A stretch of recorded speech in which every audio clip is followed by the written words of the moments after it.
C'était il y a 7 ans, Sylviane a rendez-vous chez son dentiste.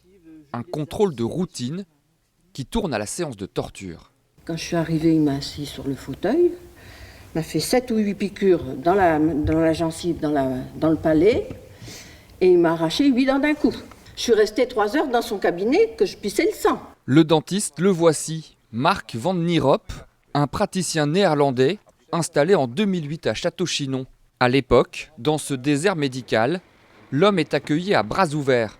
La commune n'avait plus de dentiste depuis longtemps. Mais rapidement, les premiers doutes apparaissent. Au fil des séances, moi je me suis rendu compte qu'à partir d'une dent qui me faisait mal, je me suis retrouvée avec 13 dents douloureuses. Il ne soigne pas, il détériore. Pour ma part, il a détérioré la moitié de mes dents. Les patients découvrent alors l'impensable. L'homme est un escroc.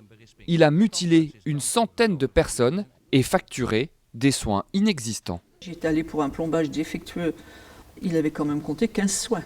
Nous rentrions avec un bobo éventuellement et on ressortait, on était massacrés. Sur son siège, nous n'étions qu'une carte bancaire. C'est-à-dire que son objectif, c'était de se faire de l'argent. Et non pas de soigner. Le dentiste de l'horreur avait déjà sévi aux Pays-Bas. Il encourt aujourd'hui 10 ans de prison et 150 000 € d'amende.